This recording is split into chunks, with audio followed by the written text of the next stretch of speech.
y dudas porque hay un debate abierto. Ayer mismo la ministra de Educación, Isabel Celaá, decía que todos los alumnos iban a volver en septiembre. Hay mucha confusión en cada comunidad autónoma. Nos dicen una cosa, nos dicen otra. Vamos a ver si Mario Gutiérrez, que es presidente de Educación del CSIC. Hola, Mario. Hola, ¿qué hay? Muy buenas, ¿qué tal?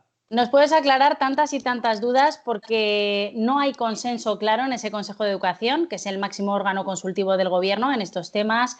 Tenemos sobre todo encima la EBAU, ese examen de bachillerato de acceso a la universidad que preocupa, es normal, se juega en su futuro a muchos chavales, y vamos a ver si con esta charla podemos ir solucionando muchos frentes.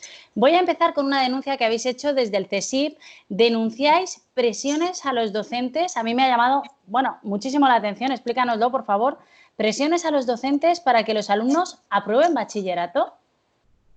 Pues sí, efectivamente. Nosotros ya en su momento, en cuanto salió publicada la orden ministerial, ya denunciamos que al dejar abierta la posibilidad y sin amparo legal a los docentes para tener criterios objetivos de cara a aprobar y a pasar a la EBAU, y donde además se enmarcaba una frase lapidaria que lo que venía a decir es que la norma general es que todos los alumnos promocionen y titulen, es evidente que ya estabas presionando de cara social al docente. Sin ese amparo legal, pues las presiones han sido bastante evidentes de las familias, que siempre han existido, pero además apoyadas en este caso por la propia administración a partir de presiones, digámoslo así, de tipo burocrático. Es decir, cuando tú apruebas, y está sucediendo todavía, apruebas un alumno, no hay ningún problema, pero cuando suspendes te están pidiendo continuamente explicaciones por escrito, lo que hace pues tener cierta presión y no esa libertad de cátedra y esa libertad pedagógica que nosotros desde luego exigimos a través de un amparo legal, que era lo que había hasta este año. Yo creo que la flexibilización necesaria del COVID o por la pandemia no tiene por qué excluir que existan los criterios objetivos comunes y además bastante racionales de cara a que el profesorado tenga ese apoyo legal y legislativo. Porque, Mario, sí que ha habido cierta flexibilidad, ¿no? Por ejemplo, en los contenidos. Estoy hablando ya de los alumnos, sobre todo de esos últimos cursos de acceso a la EBAU. ¿Se ha reducido, por ejemplo, la materia que tienen que prepararse? Bueno, más que reducirse, lo que se ha hecho es flexibilizar, cuestión que creo que todos podemos entender, los que nos dedicamos a la educación y los que no, que tiene cierta racionalidad. Igual que he dicho antes, que no tiene racionalidad la presión, sí tiene esto racionalidad. Y de hecho nosotros, desde luego, lo hemos apoyado. Es cierto que la clase presencial es un cambio, la clase online es un cambio sustancial en lo que es la forma habitual de dar clase. Y evidentemente eso tiene que significar sin duda alguna una flexibilización de estos contenidos. Y es cierto que están todos estos contenidos, pero más, repito, más que los contenidos, la flexibilización a la hora de tener criterios de calificación y de evaluación más flexibles para poder favorecer y facilitar que los alumnos, por supuesto, puedan llegar a aprobar. Pero de ahí a presionar, la cosa creo que hay el término medio que tanto nos falta en España en muchos casos.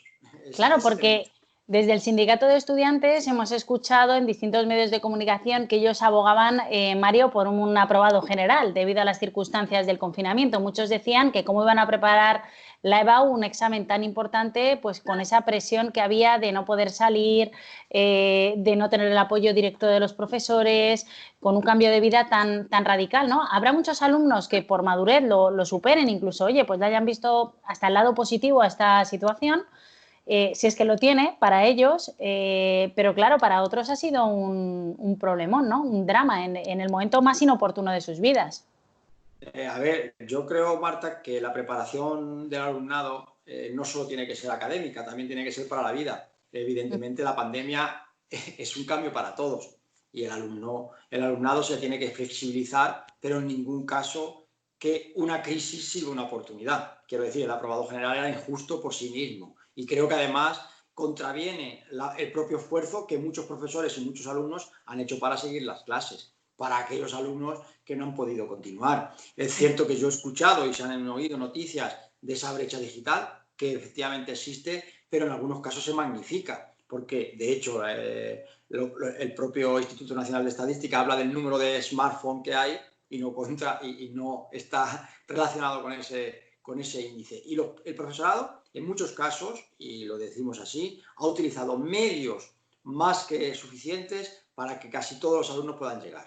Evidentemente hay que luchar por esa brecha digital, pero en ningún caso se puede premiar a aquellos que se habían desconectado ya antes de la COVID, porque es que ha habido 2 evaluaciones y hay alumnos que han suspendido las 2 evaluaciones anteriores. Te iba a decir, Mario, va a pesar más en la calificación final en todos los cursos. O sea, hablo desde primaria a, por supuesto, secundaria, bachillerato, los primeros trimestres, ¿verdad? A nivel de nota, porque claro, ¿cómo lo habéis controlado? Ahora estamos viendo la vuelta en algunos centros educativos, algunos en fase 2, País Vasco, bueno, Murcia, Galicia, hace ya semanas que han podido volver estos cursos superiores, pero en otros se está planteando desde hace 2 o 3 días. Claro, la desigualdad también de cara a afrontar un examen como la EBAU es tremenda, ¿no?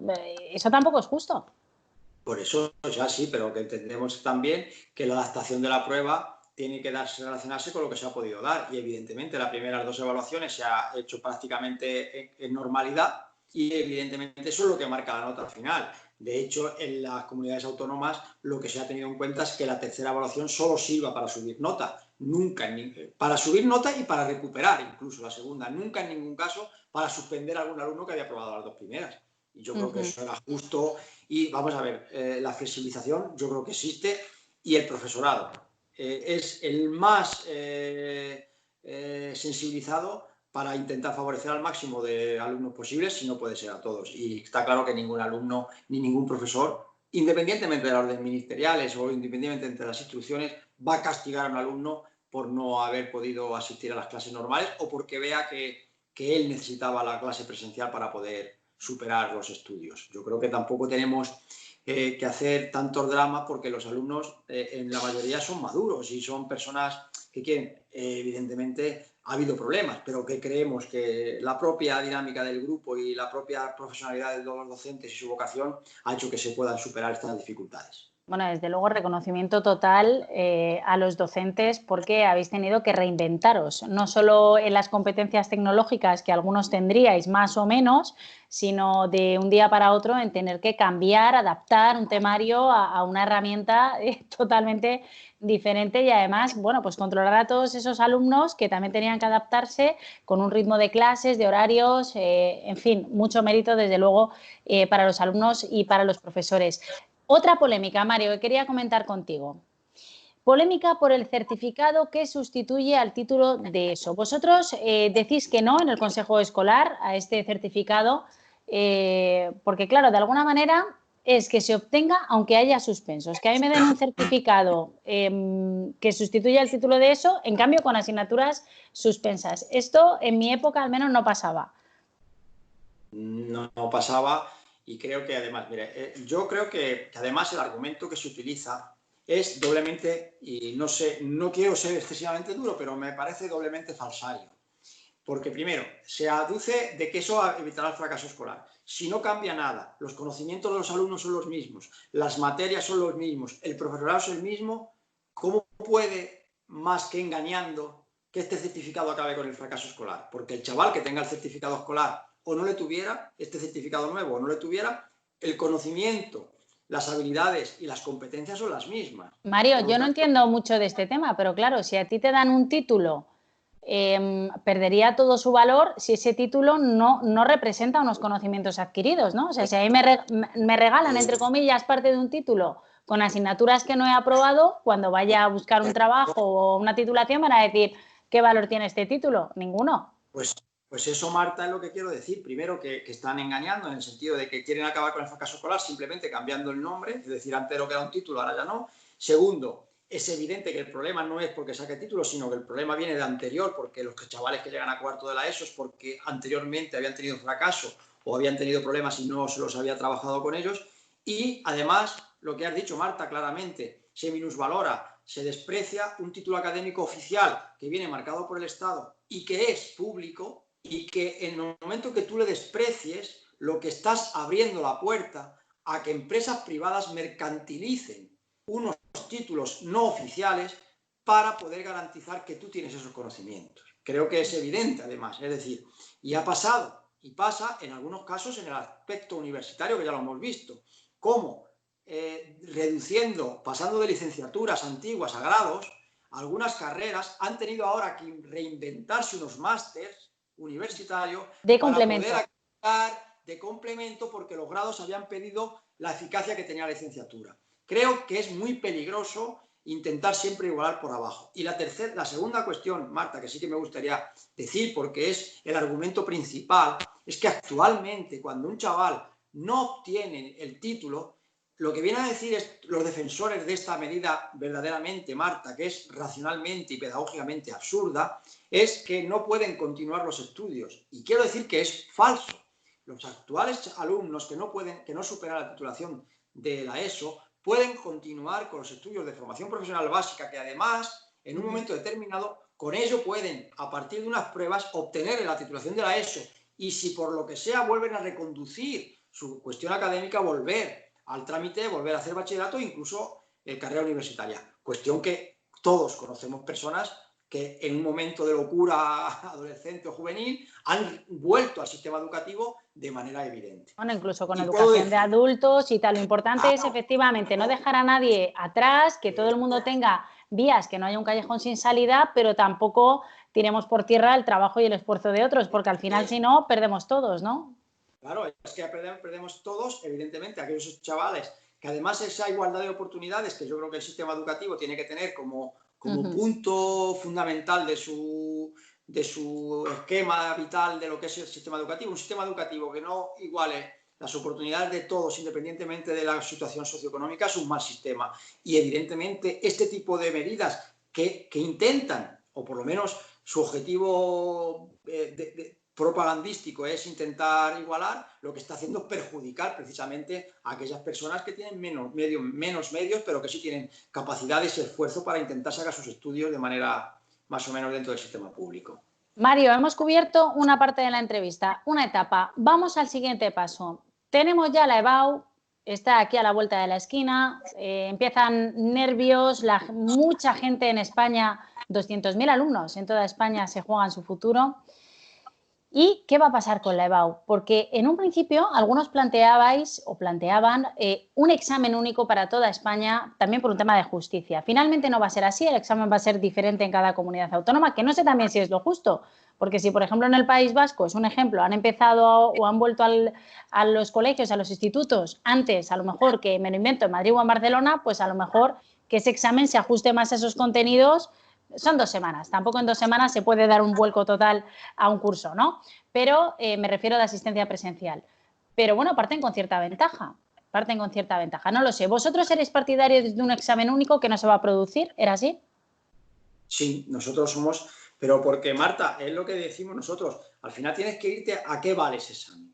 Es decir, ¿para qué vale ese examen de la EBAU? Ese examen de la EBAU, junto con el título de bachillerato, te da acceso a cualquier universidad de España. Es decir, lo que has dicho, que es en el País Vasco, que has puesto de ejemplo, y yo quiero seguir con el ejemplo, ese chaval puede competir por unas plazas que va a hacer en la Universidad Complutense de Madrid. Y pongo otro ejemplo, claro, evidentemente, si la prueba es diferente, el acceso, o sea, es decir, si las pruebas de acceso son diferentes, estamos hablando de que no hay igualdad de oportunidades para acceder a la misma plaza en toda España. Porque, claro, el argumento continuo sería, si el bachillerato de la EBAU, del País Vasco ha tenido unos criterios, ha tenido 2 semanas más de clase. Que a lo mejor es más difícil el examen, ojo, que a lo mejor incluso es más difícil, sería igualmente injusto. No digo que sea más fácil, exacto. No digo cuál sea más fácil, sino que son diferentes. Entonces, resulta que, bueno, es que eso es para poder acceder solo a las pruebas a la Universidad del País Vasco. Bueno, sería discutible, pero al fin y al cabo se queda todo en el mismo reducido, en el mismo entorno. Pero no es así. Esa prueba te da a toda España y por tanto no tiene.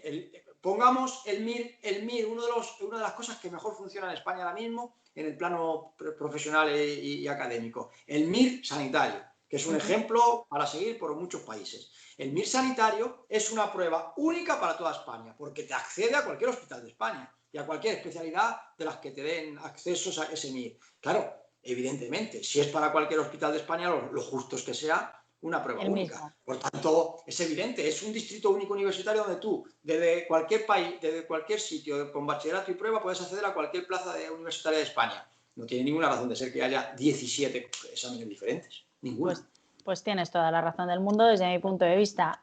Una vez que ya sabemos que va a haber 17 exámenes diferentes, ¿cómo va a ser la puesta en escena? Hemos oído que los alumnos van a tener que ir, en vez de con mucha anticipación o quedarse entre examen y examen o tiempos muertos, no, únicamente al examen, mascarilla, gel. Creo que está siendo una locura lo que es, Mario, la habilitación de sedes, porque claro, las universidades tienen que buscar espacios para poder mantener esa distancia de seguridad. O sea, si a lo mejor antes necesitaban, me lo invento, 10 salas, ahora tienen que necesitar 20.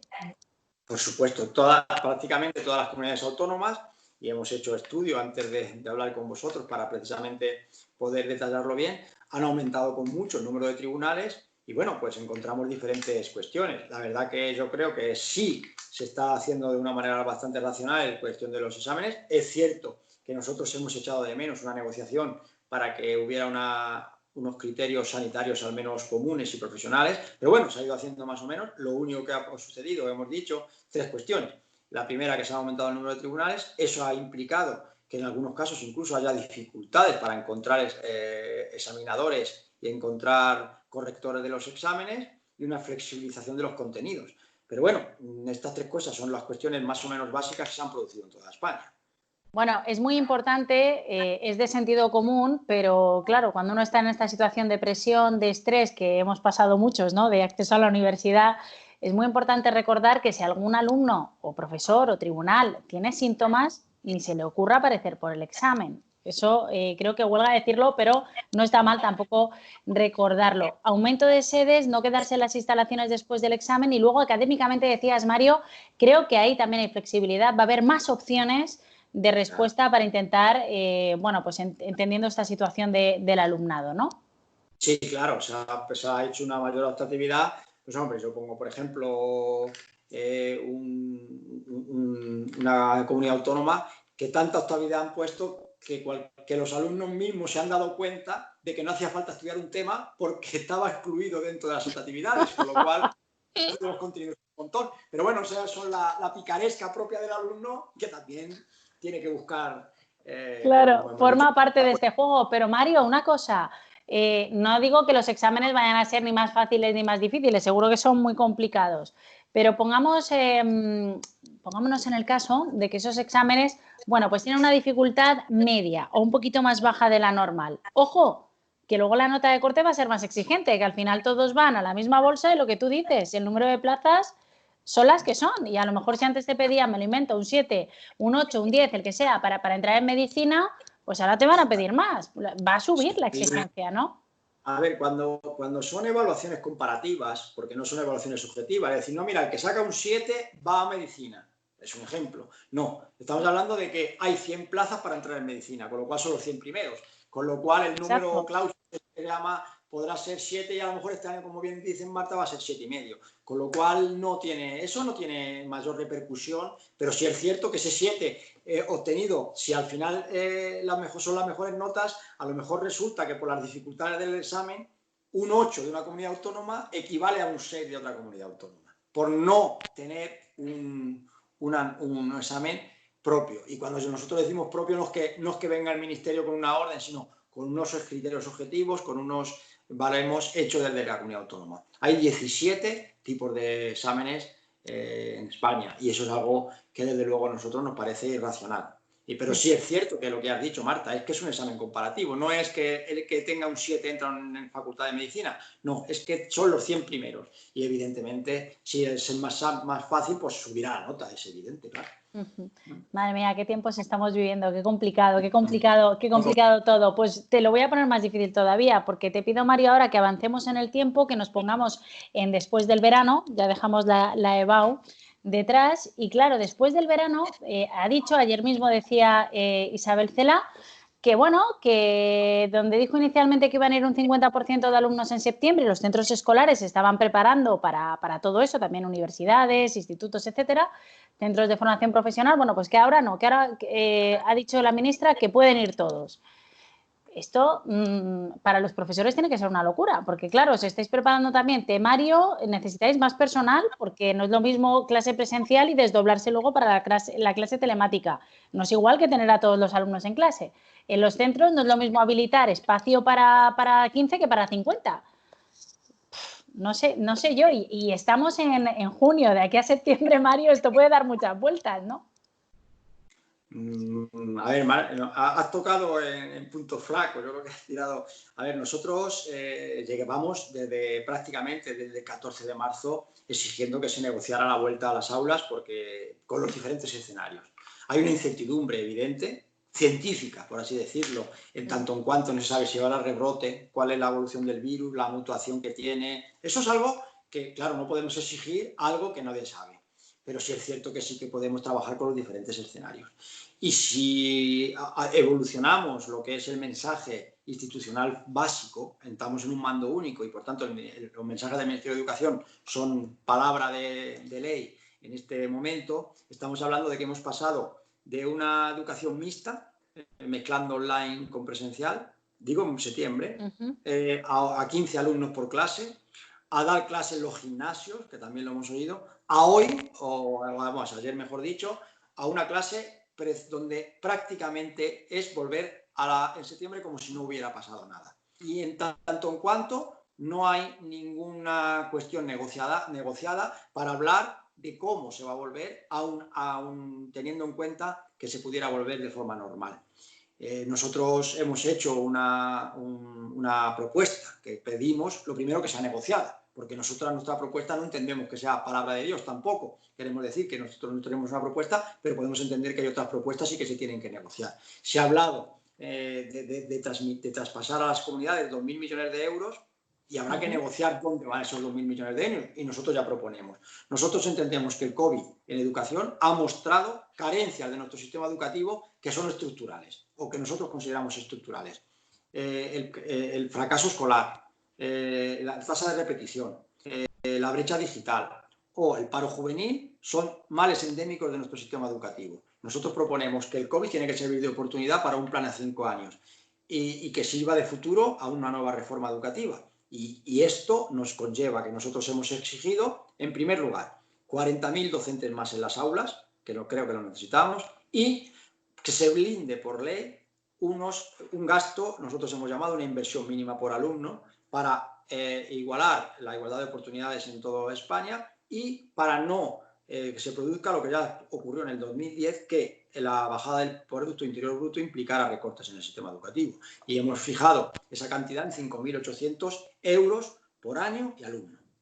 Exacto, que son 200 euros más por año y alumno de lo que hay ahora estipulado, porque ahora sería pasar de los 5.600 euros por año y alumno a 5.800, que es vuestra demanda. La contrata... ¿No? Sobre todo, no, es que quiero ver esto. Nosotros hemos hecho el cálculo entendiendo la media que se gasta en España por alumno y año en los mejores años antes de los recortes, que eran 5.600. En los mejores años, que ahora ya está por debajo. En el 2009. Pero no está blindado por ley. Y tenemos comunidades autónomas que gastan unos 7.500 euros por alumno a comunidades autónomas que gastan 4.000. Podemos entender que el derecho a la educación, el consagrado por la Constitución, hay una desigualdad evidente hasta en el propio gasto educativo de las comunidades autónomas. Mario, y ojo, porque hay polémica también, lo vimos la semana pasada en esa videoconferencia del presidente con los presidentes autonómicos, que se habló del reparto de ese fondo de 2.000 millones de euros a la educación, a los territorios, los criterios de ese reparto. Castilla-La Mancha, por ejemplo, estaba muy disconforme porque dices que yo qué voy a coger de este pastel, porque realmente no estaban de acuerdo, ¿no? Muchas comunidades autónomas, da igual, en este caso del PSOE, del PP. Aquí no hablamos de educación y cada uno defiende, lógicamente, lo mejor para su comunidad autónoma, ¿no? La contratación de los 40.000 docentes, Mario, yo creo que es entendible y se ha visto. El sobreesfuerzo, no solo el aplauso para los sanitarios, para los docentes. Hablábamos del rebrote, todo apunta a que es más que probable que, no en septiembre, pero a lo mejor en octubre, noviembre, en diciembre volvamos a tener que estar confinados porque haya un rebrote. Hasta que no haya vacuna, esto puede pasar, es un riesgo real. y 40.000 docentes sería, claro, de incorporación urgente, Mario, porque es que tanto si se vuelve a clase, todo el alumnado, la mitad del alumnado, ¿cómo son esos desdoblamientos de mientras un profesor está en clase con 15, a los otros 15 que están en casa, ¿quién les atiende? ¿El mismo profesor? ¿Cómo se desdobla? ¿Cómo se hace eso? ¿Cuál es el escenario? Nosotros lo que hablamos es de 40.000 docentes más en tanto en cuanto toda la situación sea normal y sean ya no contratados para el efecto, sino ya que se queden para siempre en el sistema, más de los que hay ahora, evidentemente cubriendo todas las jubilaciones y bajas que pueda haber.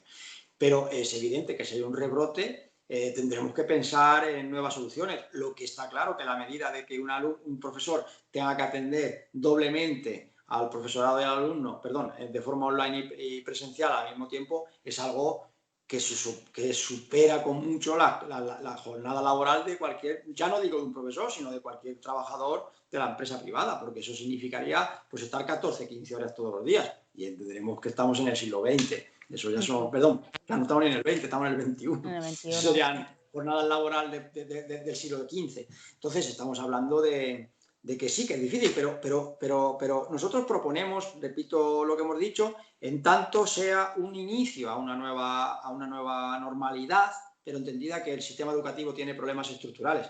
Si hay un rebrote y volvemos a estar confinados de la manera tan dura que hemos estado en estos tiempos, pues las condiciones sanitarias implicarían una nueva visión, pero que en esa cuestión sí que sería coyuntural, porque esperemos que podamos tener la vacuna lo antes posible y tampoco yo voy a tirar una prueba positiva, lo mismo tampoco hay rebrote, vamos a pensar así, que no lo sabemos nadie, hay una incertidumbre sobre el tema, porque ya de hecho hay algunos virólogos que hablan de que a lo mejor no se produce ese rebrote que puede parecer porque ha mutado hacia menores, pero como no lo sabemos no podemos decirlo. Lo que sí que tenemos claro que hay que tener varios escenarios abiertos. Por ejemplo, el tema de las plataformas educativas, un tema serio, porque en caso, todas las que tenían preparadas las comunidades autónomas, a partir del 14 de marzo colapsaron, prácticamente todas. ¿Por qué? Pues es evidente, los que nos dedicamos un poco, o bueno, entendemos cualquier plataforma, sabemos que están creadas para un tráfico que de repente se multiplica por 100. Entonces se colapsan, es normal, no es criticable por parte, en este caso no criticamos, pero sí es cierto que ahora no podemos permitir que se colapsen en caso de que pudiera suceder, por tanto tenemos que tener esos escenarios abiertos. Mario, ya la última, de esos 2.000 millones de euros, ¿cuál crees que debería de ser la prioridad? ¿Invertir en tecnología, en formación, en competencias telemáticas para el profesorado, en más personal? ¿Dónde estaría la clave? Porque tampoco hay dinero para todo. No, por supuesto que no hay dinero para todo, pero por eso, como no hay dinero para todo, el dinero tiene que ir para lo más importante. Y al fin y al cabo, Marta, a nosotros nos gusta decir mucho que cualquier ley educativa, medida o lo que sea, al final se puede reducir a que un profesor está con unos alumnos dentro de un aula. Eso es el final último de cualquier sistema educativo. Se trata de un profesor, profesora, con sus alumnos y alumnas. Ese es al final lo que se sustancia cualquier sistema educativo. Por tanto, no hace falta explicar dónde tiene que ir ese dinero. Tiene que ir ese dinero de que ese profesor tenga medios para poder realizar su tarea y que esos alumnos y alumnas tengan medios para poder seguir a ese profesor. Y al final, si es que a veces es más sencillo, luego vamos aumentando la complejidad, vamos aumentando los intereses de cada uno, pero todo se sustancia en esas cuestiones. Por tanto, bueno, en eso y en un poquito de sal y pimienta, que va a ser la última anécdota que me vas a contar, porque después de tantos meses de confinamiento vamos a terminar esta entrevista con una sonrisa. Hablemos de esa picaresca tan española. Cuéntame alguna anécdota, porque yo tengo un hijo y veo las clases y algunos se conectan, desaparecen, se vuelven a conectar, apagan el micro, anécdotas divertidas de esto virtual que nos pasa a los mayores y a los pequeños.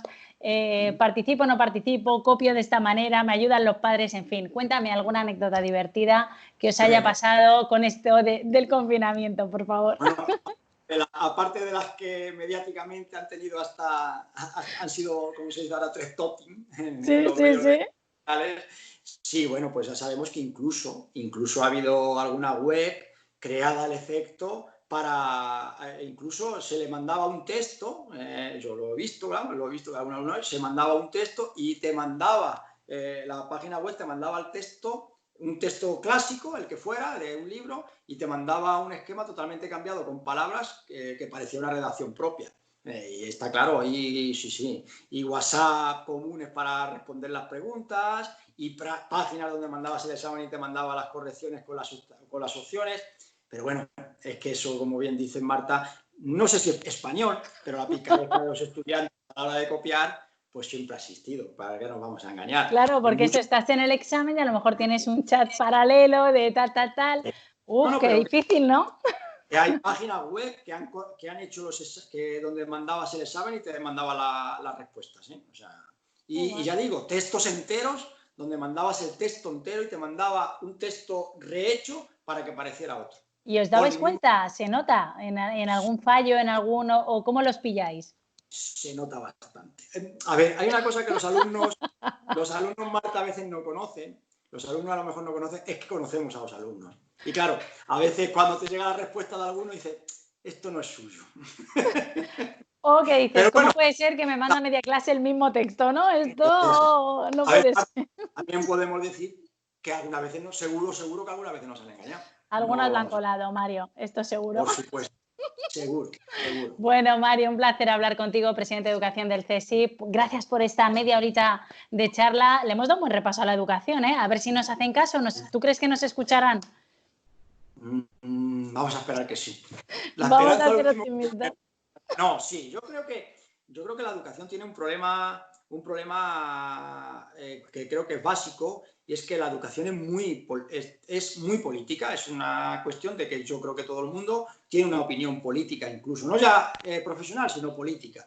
Y eso es algo que nosotros, desde luego, de nuestra organización intentamos huir, porque hay un método científico y hay pruebas para poder llevar la educación fuera de la política. Y como bien has dicho, yo creo que la igualdad de oportunidades y cuestiones que a lo mejor en el siglo XVII podían estar politizadas, hoy día creo que la igualdad de oportunidades, que la educación pública tiene que atender a todo el mundo y que evidentemente tiene que ser un sistema que no deje a nadie atrás o que intente no dejar a nadie atrás, creo que está bastante consensuado más allá de las opciones políticas que cada uno tenga. Ahí coincidimos, y en la brecha digital también, que no te he preguntado porque justo ayer tuvimos una entrevista en la que podemos hablar de la brecha digital. Lo dicho, Mario, un abrazo, muchas gracias y a seguir luchando. A seguir así intentaremos, y muchas gracias por vuestro apoyo, porque para nosotros es muy necesario que gente hable con esta profundidad y ganas y con entusiasmo de una cosa que yo creo que nos afecta a todos. Gracias, Mario, un saludo, hasta luego. Muchas gracias.